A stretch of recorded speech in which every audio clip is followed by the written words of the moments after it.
서울 강화대학교 병원. 10년 전. 눈발이 휘날리는 밤이었다. 응급실 복도는 분주했고 수술실 안에서는 젊은 간호사 서예진이 숨을 거칠게 내쉬며 진통과 사투를 벌이고 있었다. 그녀의 머리카락은 땀에 젖어 이마에 붙어 있었고 양손은 침대 시트를 움켜쥐고 있었다. 서예진 씨, 조금만 더 힘내세요. 거의 다 왔어요. 의사의 목소리가 들렸고 예진은 이를 악물고 마지막 힘을 짜냈다. 잠시 후 울음소리가 방 안을 울렸다. 첫째 나왔습니다. 건강해요.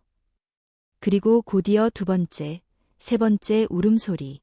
예진은 눈물을 흘리며 아이들을 받아들였다. 그러나 기쁨은 아주 짧았다. 방 안의 공기가 갑자기 차가워졌다. 조용했다. 너무 조용했다. 예진은 불안한 눈으로 주위를 둘러보았다. 의료진의 표정이 굳어 있었고 누군가는 속삭였다. 이게 어떻게 가능하지?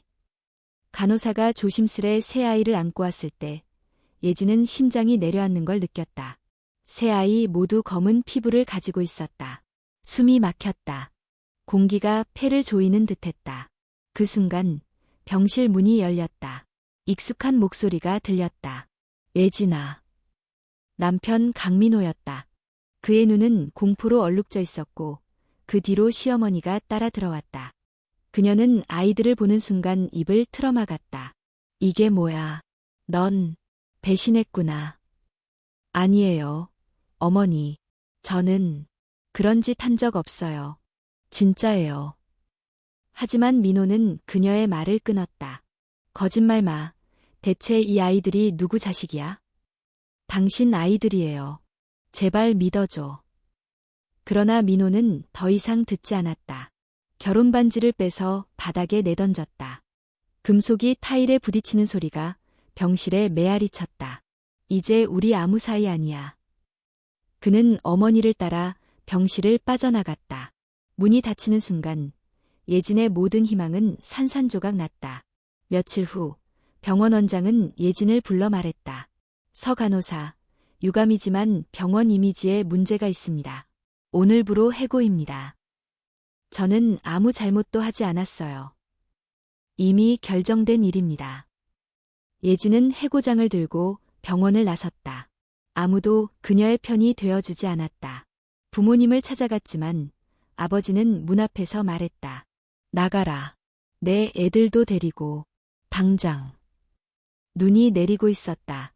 예진은 얇은 외투로 새 아이를 감싸 안은 채 발길을 옮겼다. 갈 곳이 없었다.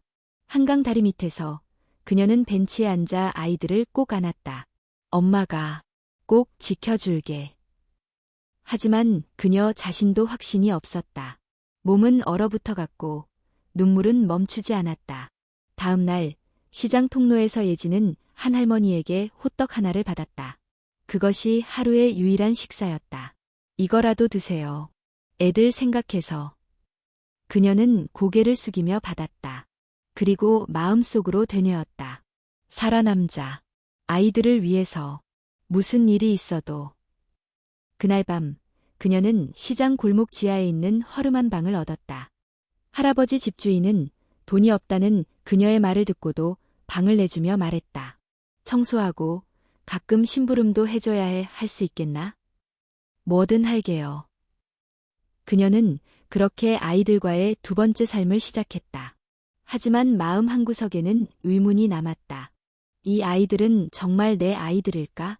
내가 뭘 잘못한 걸까? 하늘은 여전히 회색이었고 세상은 여전히 차가웠다.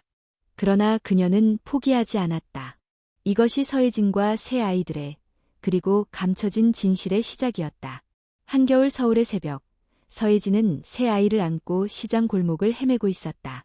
아이들은 이제 갓 태어난 지 며칠이 지났을 뿐인데 추위와 배고픔에 울음을 터뜨렸다. 그녀의 외투는 낡고 얇았으며 신발은 물이 새어 발끝이 얼어붙고 있었다. 조금만 더 버티자. 왜들아. 그녀는 입술을 깨물며 아이들을 번갈아 안아주었다. 하지만 몸은 이미 한계에 다다랐고 정신은 무기력하게 침식되고 있었다. 시장 끝자락, 어두운 골목에서 호떡을 팔던 할머니가 그녀를 불렀다.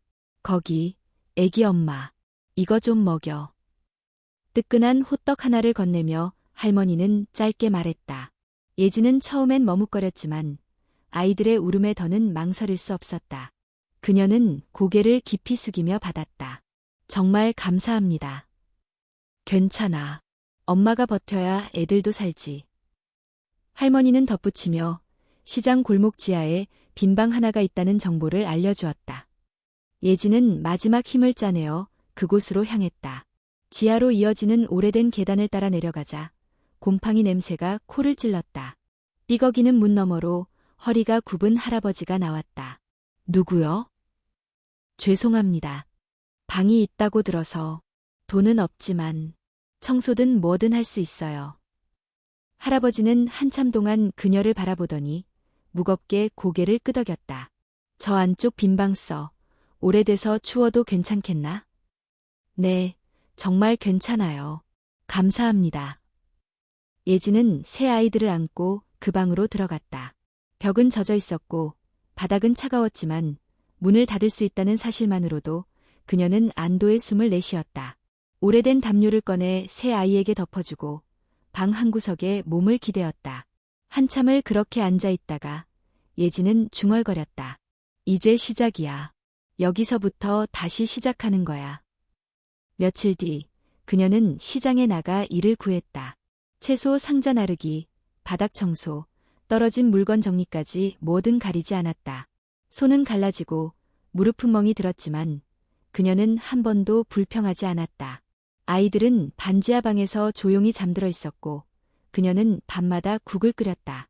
남은 채소와 두부로 만든 국은 소박했지만 아이들에게는 따뜻한 유일한 음식이었다. 자, 우리 아가들. 오늘은 두부국이야. 천천히 먹자. 아이들은 아직 말도 못했지만 그녀의 말에 반응하듯 숟가락을 움켜쥐고 국을 떠먹었다. 예지는 그 모습을 보며 조용히 미소 지었다. 살아있다는 것만으로 감사한 하루였다. 하지만 시장 사람들의 시선은 날카로웠다. 저 여자 알지? 그 병원 간호사였던. 남편도 없이 흑인 아이 셋이나 낳고. 어떻게 얼굴 들고 다니지? 그녀는 말없이 고개를 숙였다. 손가락질과 속삭임은 익숙해져 있었지만 마음 한구석은 여전히 아팠다. 어느 날 예지는 가까운 식당에 설거지 일자리를 구하려 갔다. 사장님은 그녀를 위아래로 훑어보더니 고개를 저었다. 우리 가게 이미지 생각해야 해서. 그 말은 이제 너무나 익숙한 거절이었다. 그날 밤 시장에서 장을 보던 아주머니 무리와 마주쳤다. 그녀들의 시선은 노골적이었고 그중 한 명이 일부러 예진의 어깨를 치고 지나갔다. 이런, 어디 눈을 두고 다니는 거야? 죄송합니다. 이봐요. 남편도 없이 흑인 애 셋이나 낳고선 부끄럽지도 않아요? 그녀는 할 말을 잃었다. 억울함이 목끝까지 차올랐지만 아무 말도 할 수 없었다.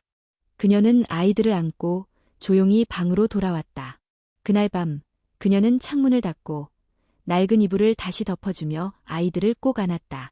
아무도 믿어주지 않아도 나는 너희 편이야. 며칠 후 작은 기회가 찾아왔다. 시장 한쪽 포장마차에서 야간 알바 자리를 구한다는 소문이 들렸다. 예지는 무작정 찾아가 자신을 써달라고 말했다. 경험은 없지만 뭐든지 할 수 있어요. 밤새라도 일할 수 있어요. 포장마차 사장은 반신반의하며 말했다. 하루 해보고 결정하자. 그날 밤 예지는 앞치마를 두르고 포장마차에서 국물을 따르고 그릇을 나르며 바쁘게 움직였다. 손님들이 웃고 떠들며 소리쳤지만 그녀는 묵묵히 움직였다. 처음엔 서툴렀지만 금세 익숙해졌다. 사장은 이틀 후 고개를 끄덕이며 말했다. 나쁘지 않네. 계속 일해도 되겠어. 예지는 깊이 허리를 숙였다. 정말 감사합니다. 그녀는 그날 밤 손에 쥔 돈을 꼭 쥐었다. 작고 초라한 돈이었지만 그것은 자존심과 생존의 상징이었다. 그러나 행복은 오래가지 않았다. 어느 날 밤 일을 마치고 반지하 방에 돌아온 그녀는 이상한 낌새를 느꼈다. 문이 반쯤 열려 있었고 방 안은 어수선했다.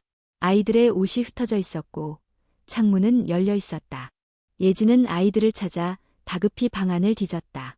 침대 모퉁이에서 웅크리고 있던 큰아이가 그녀를 보며 말했다. 엄마, 어떤 아저씨가 문 열라고 했어. 그녀는 숨이 막혔다. 누군가 그녀를 쫓고 있었다. 그 밤, 예진은 처음으로 느꼈다. 이건 단순한 불행이 아니었다. 무언가 더 큰 진실이 그녀를 기다리고 있었다. 포장마차에서의 일은 고되었지만 예진은 그 어느 때보다 삶의 의지를 다지고 있었다.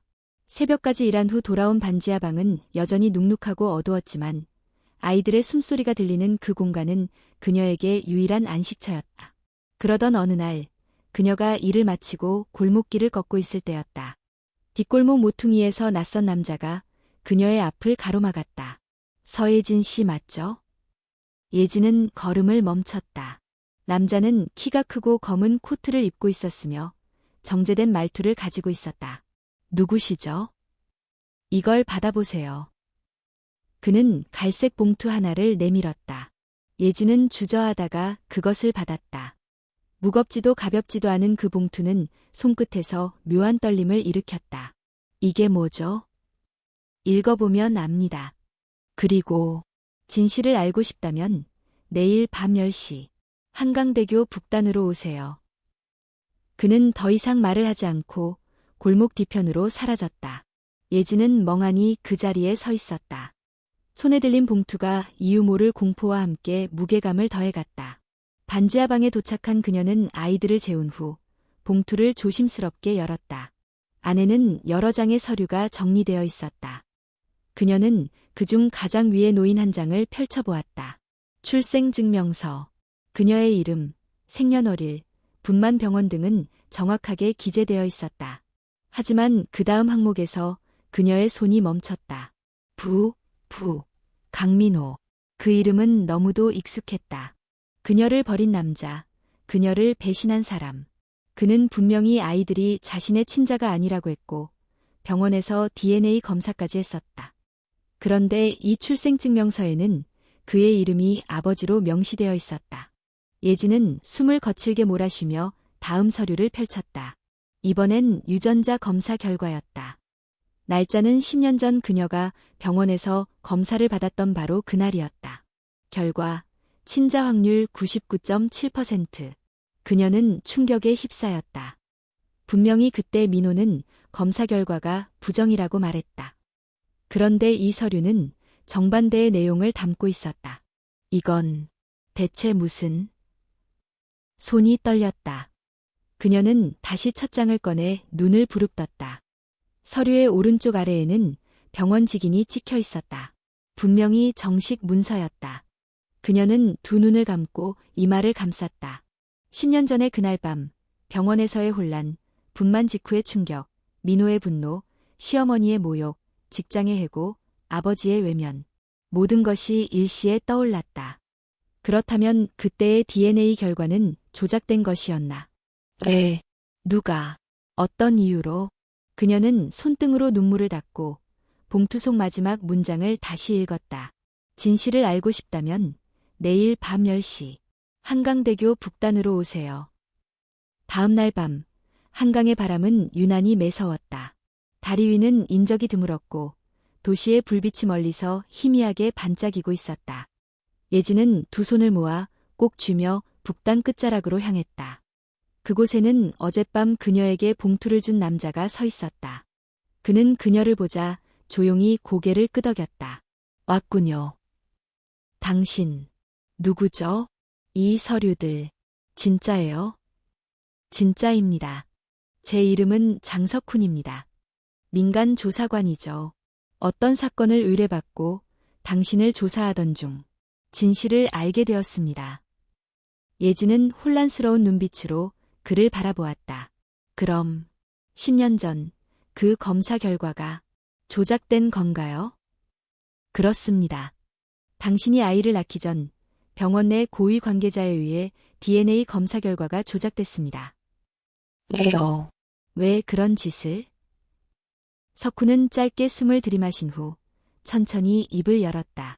당신이 낳은 아이들은 단순한 오해의 결과물이 아니었습니다.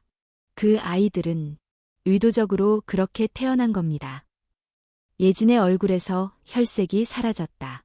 무슨 말씀이세요? 당신은 기억하지 못하겠지만 임신 전에 병원에서 야간 근무 중 약물에 노출된 적이 있습니다. 그때 인공수정이 이루어졌습니다. 예진은 믿을 수 없다는 듯 고개를 저었다. 말도 안 돼요. 그런 일. 저는 그런 기억이 없어요. 바로 그것이 그들이 원한 결과입니다. 당신은 아무것도 모르게 그들의 계획대로 움직였고 그 결과로 지금의 아이들이 태어난 겁니다. 석훈은 잠시 말을 멈추고 그녀의 눈을 응시했다. 당신이 낳은 아이들, 그 아이들은 강 회장과 해외 자본 윌리엄슨 그룹의 거래 조건으로 만들어진 생명들입니다. 거래 조건? 두 재벌 간의 혈연을 통한 결속. 당신은 그들의 실험과 계약의 도구로 이용당한 겁니다. 예진은 무릎이 꺾일 듯 휘청거렸다. 그는 그녀를 붙잡았다. 하지만 당신의 아이, 당신이 처음 임신했던 그 아이는 따로 존재했습니다. 그리고 그 아이는 사라졌습니다. 그녀는 숨이 막혔다. 그 아이는 어디에 있어요? 석훈은 잠시 침묵하다가 낮은 목소리로 말했다. 그것이 제가 아직 찾지 못한 진실입니다. 하지만 분명한 건 그 아이는 죽지 않았다는 겁니다. 예진의 눈에 눈물이 맺혔다. 그녀는 그 자리에 무너져 앉을 뻔했지만 이를 악물고 다시 일어섰다. 그럼 저는 지금까지 아이를 빼앗기고 남의 아이를 낳고 키운 건가요? 석훈은 고개를 끄덕였다. 그렇습니다. 하지만 그 아이들은 당신의 사랑을 받으며 자랐습니다. 그 누구보다 훌륭한 어머니였어요. 예진은 하늘을 올려다보았다. 한강 위로 불빛이 일렁였고 바람이 그녀의 눈물을 식혔다. 그녀는 다시 석훈을 바라보며 물었다. 그 아이, 반드시 찾아야 해요. 무슨 일이 있어도요. 석훈은 고개를 끄덕이며 대답했다. 그 아이를 찾기 위한 여정은 이제 막 시작됐습니다. 서예진은 그날 밤단 한숨도 자지 못했다. 장석훈이 건넨 진실은 그녀의 내면을 뒤흔들었고 가슴 깊은 곳에서 서늘한 공포가 올라왔다. 지금까지 살아온 10년이 거짓이었다는 사실, 자신이 낳았다고 믿어온 아이들이 사실은 실험의 결과물이었다는 사실, 그리고 무엇보다 그녀의 진짜 아이가 어딘가에서 살아있을지도 모른다는 가능성은 그녀를 잠 못 이루게 만들었다. 이튿날 그녀는 포장마차 일을 그만두었다. 집주인 할아버지에게는 잠시 자리를 비울 것이라고 말했고 아이들은 이웃 할머니에게 맡겼다. 석훈과 함께 진실을 파헤치기 위해서는 이젠 한 걸음 더 깊은 곳으로 들어가야 했다. 우선은 10년 전 그날로 돌아가야 합니다. 석훈은 차 안에서 말하며 오래된 파일을 열었다. 병원 기록, 수술 스케줄, 근무표, 그리고 한 장의 모호한 CCTV 캡처 이미지가 함께 있었다. 당신이 야간 근무 중 실신했던 그날 수술실에 들어온 인물이 있습니다. 병원 직원은 아니었어요. 이름도 기록되지 않았고 출입증도 가짜였습니다. 예진은 파일을 들여다보며 말했다. 하지만 저는 기억이 없어요. 그날 새벽에 그냥 잠깐 어지러웠고 깨어났을 땐 아무 일도 없는 줄 알았어요. 그게 바로 그들이 노린 겁니다. 석훈은 조심스럽게 서류의 한 페이지를 펼쳤다. 거기에는 강화대학교 병원 생식의학센터에서 진행한 임상시험 보고서 일부가 복사되어 있었다. 참가자 이름은 가려져 있었지만 날짜와 조건은 분명했다. 당신이 무의식 상태였을 때 난자 채취와 인공수정이 이루어졌습니다. 그 과정은 전혀 동의 없이 진행됐고 불법적으로 문서 조작이 이루어졌어요. 예진은 입술을 떨며 말했다. 왜 나였죠? 왜 하필이면. 당신은 그들의 실험에 가장 적합한 조건을 가진 사람이었습니다. 젊고 건강했으며 병원 내 직원이라 수면약을 사용해도 의심받지 않을 상황이었죠. 예진은 말없이 창밖을 바라보았다. 한강의 물결이 겨울 햇빛에 반사되어 반짝이고 있었다. 그 물속 어딘가에 그녀가 잃어버린 10년이 잠겨있는 듯한 느낌이었다. 그들은 곧 병원으로 향했다. 강화대학교 병원 본관 건물, 예진에게는 모든 것이 익숙하면서도 낯설었다. 그녀는 언젠가 이 복도를 웃으며 걸었고 환자들의 생명을 위해 뛰었던 나날들이 있었다. 그러나 오늘 그녀는 그곳에 침입자처럼 들어서고 있었다. 지하 기록실로 갑시다. 제가 입수한 카드키가 통할 겁니다. 석훈은 안내했고 예진은 긴장된 마음으로 그의 뒤를 따랐다. 지하 2층 병원 관계자 외출입 금지라고 적힌 문 앞에서 그는 조심스럽게 카드키를 대고 문을 열었다. 안은 어둡고 차가웠다. 수십 개의 파일 캐비닛이 줄지어 있었고 공기에는 먼지와 낡은 종이 냄새가 섞여 있었다. 이쪽입니다.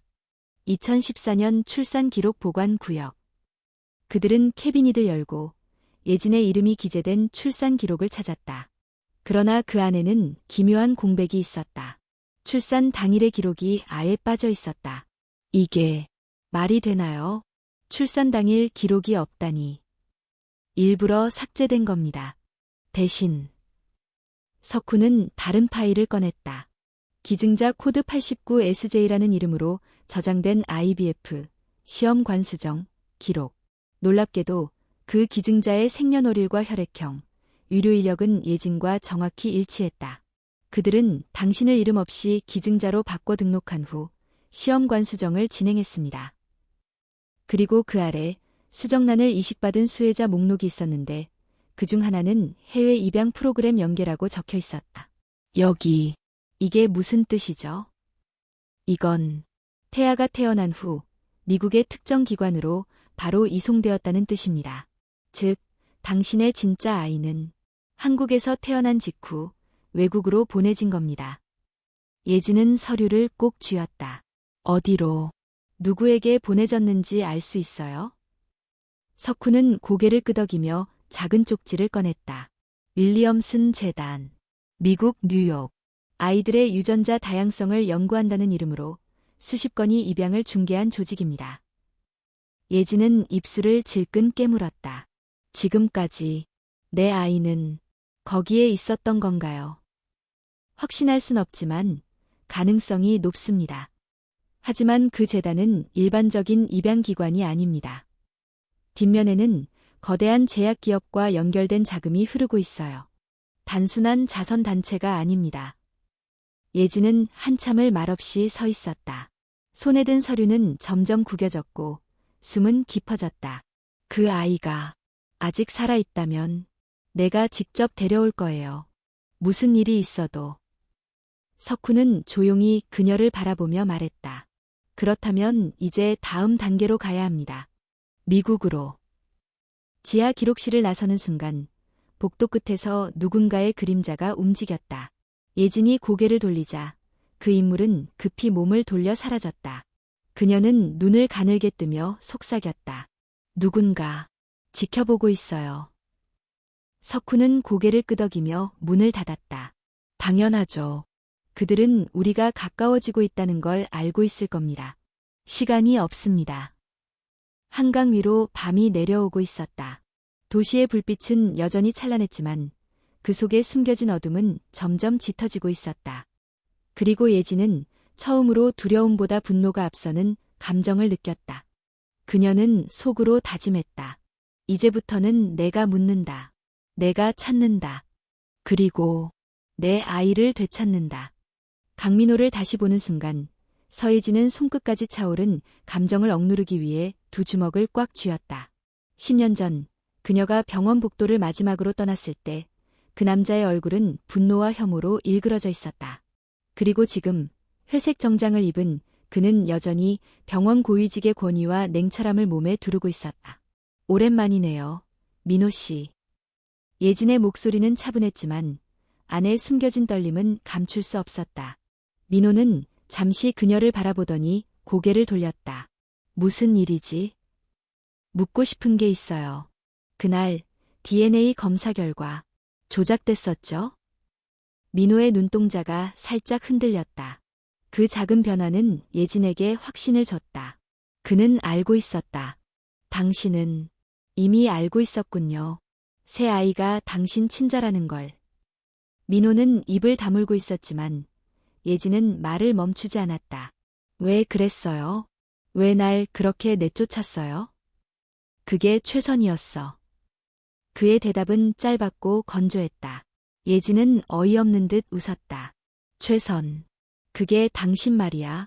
날 정신병자 취급하고 병원에서 잘리게 만들고 아버지와 시댁 전체가 날 사회적으로 매장했어요. 당신이 내 옆에 계속 있었다면 난 아버지의 신임을 잃었을 거야. 예진은 순간 말을 잃었다. 민호의 눈엔 후회가 아닌 철저한 계산만이 남아있었다. 그럼 당신은 알고 있었음에도 침묵한 거군요. 아버지를 위해, 당신의 승진을 위해, 당신 자리를 위해. 나는 너와 아이들을 지킬 수 없었어. 아니, 지키지 않았어. 민호는 자조 섞인 목소리로 말했다. 하지만 그 목소리 속에는 여전히 자신을 합리화하려는 흔적이 묻어 있었다. 그 아이들, 나와 상관없는 생명체라고 믿는 게 더 쉬웠어. 그래야 내가 감당할 수 있었으니까.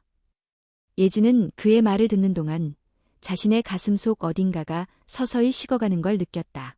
그와 나눈 추억, 함께 웃었던 날들, 아이를 함께 기다리던 순간들, 모두가 하나의 거짓으로 무너져 내렸다.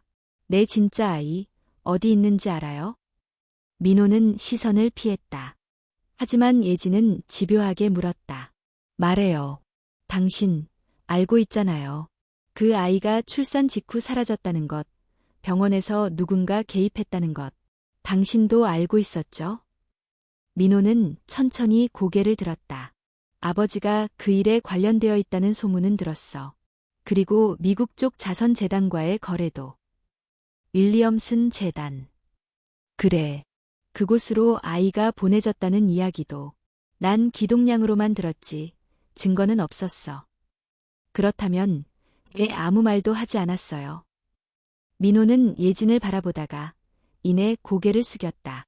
말을 하면 모든 게 무너졌을 거야. 내 자리, 내 경력, 내 인생. 그러니까 당신은 나 하나를 버리고 새 아이를 외면하고 진짜 내 아이를 잃는 걸 택했군요. 예진의 목소리는 차가웠고 그 안에 쌓인 분노는 너무 오래 억눌린 것이었다. 넌 모를 거야. 매일 아이들을 안고 버티는 게 어떤 건지. 눈물로 밥을 먹고 비웃음을 견디며 일어서는 게 얼마나 무서운 건지. 그 모든 시간을 당신은 침묵으로 일관했어요. 내가 무너지는 걸 지켜보면서도. 민호는 두 손을 말없이 움켜쥐었다. 그러나 예진은 더 이상 그의 침묵에 흔들리지 않았다. 이제 그 아이를 찾아야 해요. 난 혼자라도 갈 겁니다. 예진아, 이건 혼자 할 수 있는 일이 아니야. 그 재단은 단순한 입양기관이 아니야. 기업 자본이 뒤에 있고 정치적 보호막도 있어. 그럼 더더욱 내가 해야 할 일이에요. 이건 내 아이예요. 내 몸에서 나왔고 내가 잃어버린 생명이에요. 민호는 말을 잇지 못했다. 예진은 마지막으로 그를 향해 말했다. 당신이 그 아이를 기억하지 않더라도 나는 평생 기억할 거예요. 내 안에서 자라고 세상에 나오자마자 사라진 그 아이를. 그녀는 돌아서서 병원을 나왔다. 한겨울 찬 공기가 뺨을 스쳤지만 오히려 뜨거운 눈물이 그 위를 적셨다. 그러나 이번엔 쓰러지지 않았다. 이제는 두려움보다 분노가 컸고 고통보다 의지가 강했다. 그녀는 속으로 다짐했다. 아이는 어딘가에 살아있다. 반드시 찾아낼 것이다. 그리고 진실을 세상에 밝힐 것이다. 서예진은 병원을 나선 후 곧장 집으로 돌아오지 않았다. 겨울바람이 뺨을 스쳐도 그녀는 그저 걷고 또 걸었다. 눈앞에는 강민호의 무표정한 얼굴이 아른거렸고 귀에는 그의 차가운 말들이 맴돌았다. 나는 너와 아이들을 지킬 수 없었어. 그 말은 그녀의 심장을 송두리째 찢어놓았다. 그녀는 모든 것을 버텼고 모든 것을 견뎠지만 결국 가장 가까웠던 사람에게 가장 깊은 상처를 받았다. 밤늦게야 반지하 방으로 돌아온 그녀는 문을 조심스럽게 열었다. 방 안은 조용했고 새 아이는 이불 속에서 잠들어 있었다. 그녀는 문을 닫고 조용히 아이들 옆에 앉아 그들의 얼굴을 하나하나 바라보았다. 지수, 지민, 재현, 그녀의 아이들. 혈연이 아니라는 것을 알고 나서도 그녀는 여전히 그들을 사랑하고 있었다. 그 아이들은 그녀가 살게 한 이유였고 아침에 눈을 뜨는 이유였다. 하지만 다음 날 아무것도 변하지 않은 듯 보였던 일상은 무너져 내리기 시작했다. 그날 아침 예진은 평소보다 늦게 일어났다. 밤새 뜬 눈으로 고민을 했기 때문이었다. 부엌에서 죽을 끓이고 있는데 큰아들 지수가 조용히 다가와 물었다. 엄마, 어제 어디 갔다 왔어? 예진은 잠시 멈칫했다가 대답했다. 병원에 다녀왔어. 또 아픈 거야? 아니야. 그냥 옛날 일을 정리하러 간 거야. 지수는 예진을 빤히 바라보았다. 뭔가 이상한 눈빛이었다. 예진은 아이의 얼굴에서 낯선 기색을 느꼈지만 그냥 지나쳤다. 그러나 그날 저녁 예진은 집안에서 이상한 기척을 느꼈다. 거실 한 구석, 그녀가 감춰놓은 봉투가 살짝 열려 있었다. 안에 있던 서류 일부가 책상 위에 흩어져 있었다. 그리고 지수가 방구석에 쪼그리고 앉아 있었다. 눈은 충혈되어 있었고 손에는 DNA 검사지가 쥐어져 있었다. 지수야. 예진이 조심스럽게 다가가자 지수는 천천히 고개를 들었다. 이거 뭐야? 예진은 숨이 멎을 뻔했다. 아이가 본 것을 부정할 수 없었다. 침묵 속에서 지수는 다시 물었다. 우리는 엄마 진짜 왜 아니야? 그게 지수야. 그건 엄마는 날 왜 키운 거야? 불쌍해서? 책임져야 해서? 아이의 목소리는 점점 높아졌고 눈빛은 혼란과 배신으로 뒤섞여 있었다. 우리 셋 다 엄마의 아니었잖아. 그럼 진짜 엄마는 우리 어디 있어? 예진은 무너지는 심장을 부여잡고 말했다. 지수야, 들어봐. 넌 피는 안 섞였지만 엄마의 모든 걸 다 주고 싶은 아들이야. 난 단 한 번도 너희를 버리고 싶다고 생각한 적 없어. 오히려. 그럼 진짜 엄마 찾으러 다니는 건 뭐야? 왜 그 사람만 찾아? 난 여기 있는데. 예진은 아무 말도 할 수 없었다. 그제야 그녀는 깨달았다. 자신이 진실을 좇는 동안 가장 가까운 아이가 얼마나 외로웠는지를. 미안해. 엄마가 너희를 사랑하지 않는다는 뜻이 아니었어. 그냥 다 잊고 살면 안 돼? 난 그냥 지금처럼 살고 싶었어. 그 사람이 누군지 알고 싶지도 않아. 그냥 엄마랑 계속 있었으면 됐는데. 지수의 눈물은 조용히 흘러내렸고 예진은 그를 끌어안았다. 미안해. 정말 미안해. 엄마가 너무 무서워서 진실을 숨긴 게 아니라 너희를 지키고 싶었어. 그럼 그 사람 찾지 마. 지수야. 그 사람 오면 난 떠날 거야. 아이의 말은 칼처럼 박혔다. 예진은 차마 대답하지 못한 채 그저 그를 꼭 안았다. 그렇게 한참을 울었다. 그날 밤 예진은 서류들을 다시 봉투에 넣어 깊숙이 감쌌다. 그리고 지수의 방문 앞에서 망설이다가 조용히 돌아섰다. 문틈 사이로 보이는 아이의 뒷모습은 너무 작고 외로워 보였다. 그녀는 점점 더 어려운 선택의 기로에 서 있었다. 진실을 끝까지 파헤쳐야 할까? 아니면 지금의 가족을 지켜야 할까?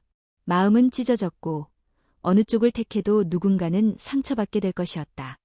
그러나 한 가지는 분명했다. 그녀는 이제 절대 예전처럼 침묵하지 않을 것이었다.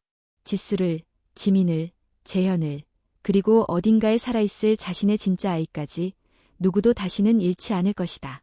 그 눈, 지수의 눈 속에 담긴 두려움과 외로움을 잊지 않으리라. 그것이 진실을 마주하는 대가라면 그녀는 감당할 준비가 되어 있었다. 서예진은 아이들과의 갈등이 깊어질수록 진실을 마주하려는 마음은 더 간절해졌다. 그녀는 자신의 과거뿐 아니라 아이들의 미래를 위해서라도 모든 걸 밝혀야 했다. 지수의 눈물은 예진의 가슴을 찢었지만 그 눈물이 있었기에 그녀는 다시 병원으로 향할 용기를 얻었다. 며칠 후 장석훈과 그녀는 다시 강화대학교 병원으로 향했다. 이번에는 이전보다 훨씬 깊숙한 권한이 제한된 데이터 서버실이 목적지였다. 이번에는 네트워크 서버실에 접근해야 합니다. 단순한 종이 파일이 아니라 디지털 기록을 확보해야 해요. 석훈은 진지한 얼굴로 말했다. 그는 병원 내부 시스템 구조를 도면으로 보여주며 구체적인 계획을 설명했다. 예진은 마음을 굳게 먹고 그를 따랐다. 심야의 병원은 고요했다. 복도에는 간간히 청소 인력만이 오갈 뿐 외부인의 눈에 띄지 않고 움직일 수 있는 최적의 시간이었다. 석훈은 직원 복장을 갖춰 입고 미리 확보한 관리자 카드키로 연구동 뒷문을 열었다. 이쪽입니다. 지하 3층. 생식의학 연구서버가 있는 구역이죠. 엘리베이터는 암호를 입력해야만 작동했다. 석훈은 준비해온 장비로 우회 접속을 시도했고 이내 전원이 켜지며 버튼이 활성화됐다. 지하 3층. 문이 열리자 차가운 공기와 함께 정전기 냄새가 퍼졌다.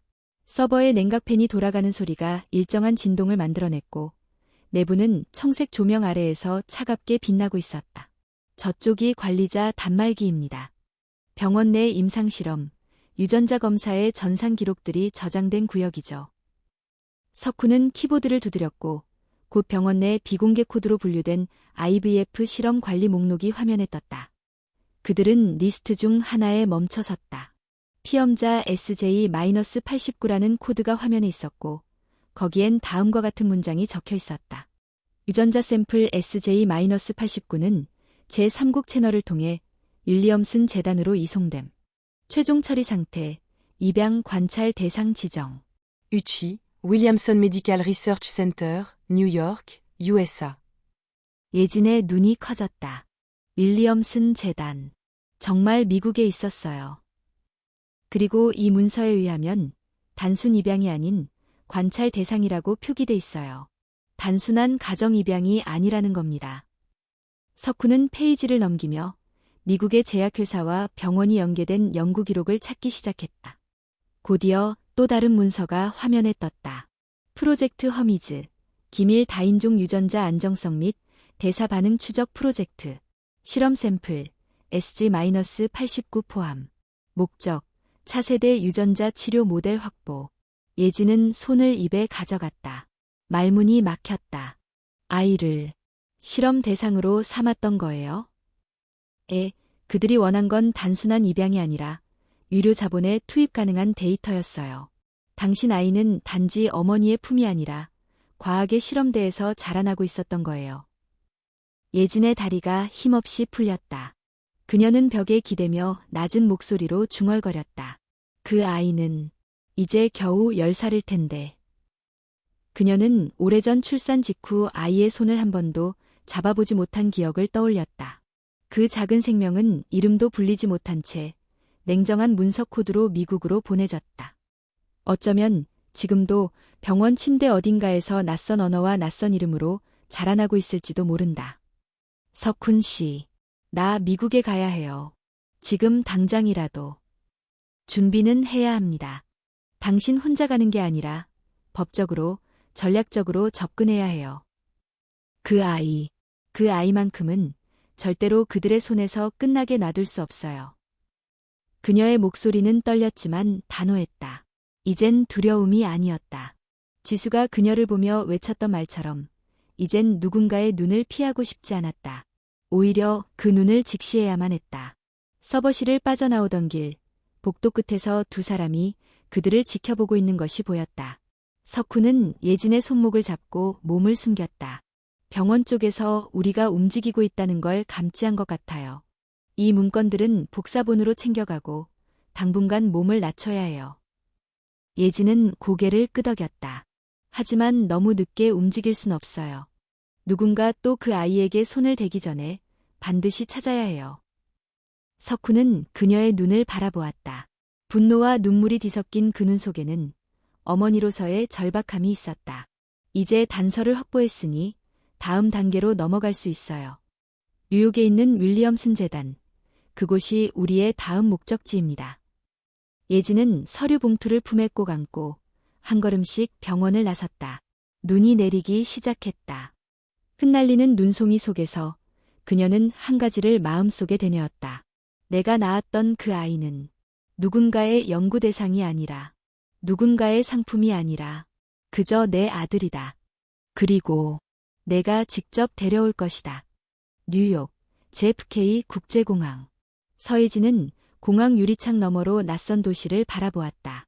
매서운 겨울바람이 코끝을 스쳤지만 그녀의 가슴속은 이미 수천 킬로미터의 결심으로 불타고 있었다. 장석훈과 함께 가져온 자료, 병원 서버에서 빼낸 문건, 그리고 법적으로 번역해 놓은 친자 증명서류는 하나의 무기였다. 그녀는 단지 어머니로서가 아니라 한 인간으로서의 존엄을 되찾기 위해 이 도시에 왔다. 윌리엄슨 재단의 주소는 맨해튼 중심가의 고층 빌딩이었다. 그리고 그곳에서 아이를 데려간 사람의 이름은 분명히 적혀 있었다. 사라 윌리엄슨. 사라를 처음 만난 건 변호사를 동반한 비공식 면담 자리였다. 그녀는 예진보다 약간 나이가 많아 보였고 말투는 차분하고 정제되어 있었지만 눈빛은 단호했다. 예진은 조용히 상대를 바라보았다. 같은 여자로서, 같은 어머니로서, 그러나 너무나 다른 시간과 세계에서 살아온 존재였다. 당신이 다니엘의 생모라고 들었어요. 사라는 입을 열었다. 그녀의 목소리는 감정을 절제하고 있었지만 미세한 떨림이 있었다. 네, 저는 서예진입니다. 그리고 그 아이는 제 아들이에요. 그 아이는 이제 제 아들이기도 해요. 태어난 그날부터 지금까지 제가 품에서 키웠어요. 순간 공기 사이에 날카로운 긴장감이 흘렀다. 예진은 고개를 끄덕였다. 당신이 얼마나 그 아이를 사랑했는지는 부정하지 않아요. 오히려 감사해요. 제 아이가 죽지 않고 살아있었으니까. 사라는 눈을 가늘게 떴다. 그녀는 책상 위에 놓인 친자 확인서를 바라보았다. 이건 확실한 서류예요. 맞죠? 그 아이는 제 혈육입니다. 강제로 뺏긴 생명이죠. 강제로? 10년 전, 저는 아무것도 모른 채 병원에서 실험 대상이 되었고, 제 아이는 미국의 연구재단으로 보내졌어요. 그게 제가 알고 있는 진실입니다. 사라는 고개를 돌려 창밖을 바라보았다. 그녀도 예진과 마찬가지로 지금 이 자리에 왜 앉아 있어야 하는지를 스스로에게 묻고 있는 듯했다. 다니엘은 모든 걸 모르고 있어요. 그는 지금 자신이 내 아들이라고 믿고 있고 그 믿음은 10년의 사랑으로 만들어진 거예요. 하지만 그건 진실이 아니잖아요. 그 아이에게 진실이 그렇게 중요할까요? 예진은 숨을 들이켰다. 대답은 어렵지 않았다. 중요하죠. 적어도 그 아이가 선택할 수 있게 해줘야 해요. 누구의 아들이 될지, 누구와 살고 싶은지 스스로 판단할 수 있게. 사라는 예진을 바라보았다. 눈빛은 여전히 차가웠지만 어딘가 흔들리고 있었다. 당신은 다니엘을 한국으로 데려갈 생각인가요? 그건 제가 결정할 일이 아니에요. 아이가 직접 느끼고 스스로 고르게 할 거예요. 하지만 적어도 한 번은 만나야 해요. 저를 직접 보게 해야죠. 사흘 후, 사라는 조심스럽게 허락했다. 다니엘은 현재 국제학교에 다니고 있었고, 예진은 방과 후 조용한 카페에서 그를 처음으로 마주하게 되었다. 소녀는 긴장한 듯 경계심을 드러냈고, 예진 역시 차마 손을 내밀지 못했다. 안녕, 다니엘. 나는 예진이라고 해. 한국에서 왔어. 소녀는 영어로 대답했다. I know who you are. Mom told me. 예진은 한국어 대신 조심스럽게 영어로 말을 이었다. I didn't come here to take you away. I came because I just wanted to see you. That's all. 소녀는 잠시 그녀를 바라보다가 고개를 돌렸다. Why now? Why not 10 years ago? 예진은 입술을 깨물었다. 대답은 이미 마음속에 있었지만 아이의 눈앞에서는 모든 말이 무의미하게 느껴졌다. Because I didn't know. I never had the chance. 소년의 눈이 잠시 흔들렸다. 그리고 그 흔들림은 고요한 침묵으로 이어졌다. 잠시 후 다니엘은 가방에서 수첩 하나를 꺼내 그녀 앞에 내밀었다. 그 속에는 그림이 있었다. 어두운 실험실, 창밖을 보는 아이, 침대에 혼자 앉아있는 모습. 예진은 숨이 막혔다. Sometimes I feel like I don't belong anywhere. 그 말에 예진은 더 이상 참을 수 없었다. 그녀는 조심스럽게 아이의 손등 위에 손을 얹었다. You belong. You always have. You belong to someone who has never stopped looking for you. 그날 밤, 예진은 사라와 다시 마주 앉았다. 사라는 한참 동안 말이 없었다가 조용히 입을 열었다. 그 애가 어릴 때 자주 악몽을 꿨어요. 실험실, 하얀 빛, 사람들의 그림자. 처음엔 그냥 유아기 불안정이라고 생각했지만 지금은 이해가 가요. 예진은 고개를 숙였다. 나는 그 아이에게서 너무 많은 걸 빼앗겼어요. 그리고 그 아이도 너무 많은 걸 겪었죠. 사라는 깊은 한숨을 내쉬었다. 당신이 여기까지 왔다면 적어도 진심이라는 건 알겠어요. 하지만 나도 그 애를 사랑해요. 그렇게 쉽게 보내지 못해요. 그 누구도 뺏으려는 게 아니에요. 다니엘에게 필요한 건 두 사람 모두예요. 그 말에 사라는 미세하게 눈을 떴다. 예진은 담담하게 말을 이었다. 진실은 누구도 행복하게 만들지 않아요. 하지만 진실 없이 살아가는 건 더 위험한 일이에요. 두 사람 사이엔 다시 침묵이 흘렀다. 그리고 그 침묵 속에서 모성과 모성이 처음으로 서로를 인정하기 시작했다. 다니엘은 한동안 서예진을 피했다. 첫 만남 이후 그는 집에서도 학교에서도 침묵 속에 갇혀 있었다. 사라는 아들의 변화에 민감하게 반응했지만 무작정 다그치지는 않았다. 그녀 역시 마음속에서 싸우고 있었기 때문이다. 예진은 그 시간을 조용히 기다렸다. 어떤 말보다, 어떤 진실보다 아이가 스스로 느끼고 받아들이는 시간이 중요하다는 걸 알고 있었다. 그러던 어느 날 저녁, 다니엘은 혼자 예진이 머물고 있는 숙소를 찾아왔다. 뉴욕 외곽의 작고 조용한 게스트하우스. 예진은 그가 문을 열고 들어오는 모습을 보고 잠시 말을 잊었다. Can we talk? 아이의 목소리는 낮고 조용했다. 예진은 고개를 끄덕이며 자리를 권했다. 그들은 작은 나무 테이블에 마주 앉았다. 밖에는 겨울비가 조용히 내리고 있었고 방 안은 숨소리조차 무겁게 내려앉아 있었다. Is it true? 다니엘이 물었다. Am I not really her son? 예진은 고개를 숙였다. 아이를 바라보는 그녀의 눈에는 두려움이 가득했다. 그 어떤 대답도 이 아이의 마음을 완전히 지켜주진 못할 것이란 걸 알고 있었다. She raised you. She loved you. That is real. But, yes. You were born from me. You are my son. 다니엘은 천천히 숨을 쉬었다. 그는 무언가를 곱씹는 듯 침묵을 길게 끌었다. 그리고 마침내 입을 열었다. I don't know what to feel. I love her. She's my mom. But then I look at you, and I feel something strange. Like, I know you. 예진은 눈가가 붉어졌다. 그 말 한마디에 그녀는 지난 10년의 시간을 견딜 수 있었던 이유를 다시금 확인할 수 있었다. Because our body remember. Even if our minds forget. 다니엘은 다시 고개를 숙였다. Everyone wants me to choose. But what if I don't want to choose? 그 말에 예진은 조심스럽게 손을 내밀었다. You don't have to.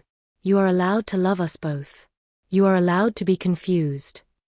아이의 눈에는 처음으로 안도의 빛이 어렸다. 그건 결론이 아니라 인정이었다. 지금 이 순간을 있는 그대로 받아들이는 것. 그것이 다니엘이 가장 원했던 것이었다. 며칠 뒤 예진과 사라는 변호사들과 함께 조정을 받게 되었다. 혈연과 법적 권리, 국제 입양에 따른 절차, 그리고 아이의 복지 모든 것이 정밀하게 따져져야 했다. 법정 밖 복도에서 사라는 예진에게 말했다. 나는 다니엘이 상처받지 않길 바랄 뿐이에요. 그리고 당신을 원망하지 않아요. 오히려 당신이 있어서 다행이라고 생각해요. 예진은 그녀의 말을 곱씹은 후 조용히 고개를 끄덕였다. 그 아이를 둘러싼 진실은 잔인했지만 적어도 사랑은 진짜였어요. 우리 둘 다 그 아이를 사랑했으니까. 사라는 긴 숨을 내쉬며 손을 내밀었다. 예진은 그 손을 잡았다. 두 여인의 손끝은 차가웠지만 그 안에는 모성과 연대의 온기가 있었다. 며칠 후 뉴욕 가디너 공원. 다니엘은 두 엄마와 함께 처음으로 같은 공간에 섰다. 세 사람은 긴 벤치에 나란히 앉아 있었다. 아이는 중간에, 예진과 사라는 양쪽에 앉아 서로를 바라보지 않은 채 하늘을 올려다보고 있었다. 다니엘이 먼저 입을 열었다. I want to visit Korea. With both of you.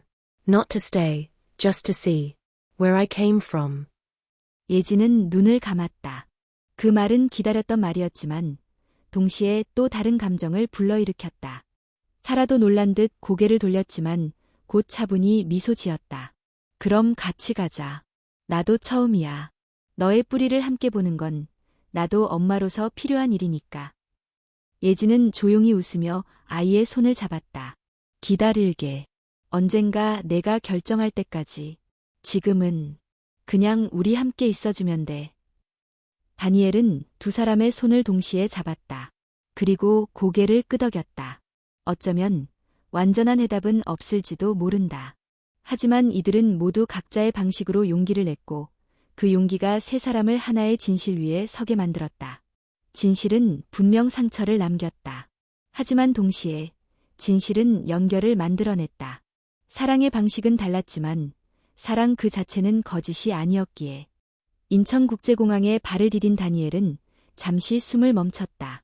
공기의 냄새도 사람들의 말소리도 낯설었지만 어딘가 익숙한 기운이 가슴 깊은 곳을 건드렸다. 서예진은 그 곁에 조용히 서 있었다. 그녀는 아들을 바라보며 말없이 웃었다. 사라는 조금 떨어진 곳에서 이 둘을 지켜보다가 살며시 다가와 다니엘의 어깨에 손을 얹었다. 괜찮아? 다니엘은 짧게 고개를 끄덕였다. 응, 그냥 이상하게 익숙해. 그들이 처음 향한 곳은 서울 외곽의 작은 공동묘지였다. 예진의 어머니, 그리고 오랜 세월 묻혀 있었던 예진의 기억이 잠들어 있는 곳. 예진은 무덤 앞에서 무릎을 꿇고 낮게 속삭였다. 엄마, 드디어 데려왔어요. 당신이 보고 싶어 했던 손자예요. 다니엘은 한 걸음 다가와 무릎을 꿇었다. 아무 말 없이 손을 모으고 잠시 눈을 감았다.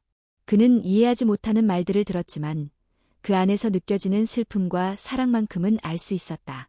며칠 후 예진은 다니엘을 데리고 자신이 살던 반지하 집으로 향했다. 그곳은 여전히 작고 습했지만 그녀에게는 수많은 기억이 깃든 장소였다.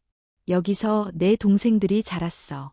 그리고 엄마도 다시 일어났고. 다니엘은 낡은 담요 위에 앉아 벽을 바라보았다. 이 공간에서 그렇게 많은 게 있었던 거야. 응, 눈물도, 웃음도, 절망도 다 있었어. 하지만 내가 있었기에 버틸 수 있었지. 그럼 나 없이도 엄마는 강했네. 예진은 천천히 고개를 저었다. 아니, 내가 있어서 강해졌던 거야. 너희 셋을 품에 안았던 그 순간부터 난 다시 살아야겠다고 생각했거든. 다니엘은 말없이 창밖을 바라보았다. 겨울 해가 기울고 있었고 어딘가에서 아이들의 웃음소리가 들려왔다. 그는 천천히 입을 열었다. 한국 이름 하나 지을 수 있을까? 예진은 순간 말을 잃었다. 그 눈빛 속에서 그녀는 한 소년이 정체성과 뿌리를 마주하는 순간을 보았다. 생각해둔 이름 있어? 응, 지한. 서지한. 지혜롭게 한 걸음씩 걷는다는 뜻이야. 예진은 눈물을 삼켰다. 지한. 그 이름 안에는 소년의 성장과 용기가 담겨 있었다. 너무 아름답다. 지한아. 다니엘 아니, 이제는 서지한은 미소 지었다. 이제 두 이름을 함께 가질 수 있을 것 같아. 다니엘도, 지한도, 둘 다 나니까. 그날 밤, 사라와 예진은 함께 서울 야경을 바라보며 조용히 앉아 있었다. 처음엔 어색했던 두 사람 사이엔 이제 묵직한 연대감이 자라나고 있었다. 그 아이가 선택한 이름, 정말 놀라웠어요. 사라는 말했다. 나는 그 아이가 언젠가 정체성의 경계에서 흔들릴까 봐 무서웠어요. 하지만 이제는 믿게 됐어요. 흔들리더라도 다시 설 수 있다는 걸. 예진은 고개를 끄덕였다. 그 아이는 상처 속에서 자랐지만 사랑으로 스스로를 완성하고 있어요. 우리 둘이 아무리 다르게 길러도 결국 그 아이는 자기 인생을 걸어가겠죠. 나는 다시 돌아가야 해요. 하지만 당신이 여기에 있다는 게 다행이에요. 나도요. 그 아이에게는 두 세계가 있어요. 그리고 두 사람의 사랑이 있어요. 둘은 서로를 바라보며 조용히 고개를 숙였다. 용서와 이해, 그리고 아주 작은 희망이 그들의 사이에 흘렀다. 귀국 전날, 지아는 마지막으로 강화대학교 병원 앞을 찾았다. 그가 태어나고 동시에 세상에서 가장 먼저 잃어버린 공간. 여기가 내가 세상에 온 곳이구나. 예지는 그의 옆에 서서 조용히 대답했다. 그래. 그리고 여기서 널 처음 잃었어. 하지만 다시 찾았지. 그러니까 이제 괜찮아. 그 말에 예지는 고개를 끄덕였다. 그들이 다시 찾은 건 단지 아이만이 아니었다. 잃었던 존엄, 깨졌던 관계, 그리고 다시 시작할 수 있는 삶의 조각들이었다. 지하나, 어떤 선택을 하든지 넌 혼자가 아니야. 알아. 두 엄마가 있으니까. 그 말에 둘은 동시에 웃었다. 해가 지고 있었고 병원 벽에 비친 그림자는 그들의 긴 여정을 조용히 안아주고 있었다. 며칠 후 지아는 뉴욕으로 돌아갔다. 그는 이제 두 나라의 뿌리를 둔 아이였다. 그는 가끔씩 이메일을 보내왔다. 한국어와 영어를 섞어가며 쓴 그 글 속에는 혼란도 있었고 성장도 있었다. 그리고 언젠가 그는 또다시 한국에 돌아올 것이다. 뿌리를 확인한 그 아이는 이제 자신의 미래를 심을 수 있는 사람으로 자라고 있었기 때문이다.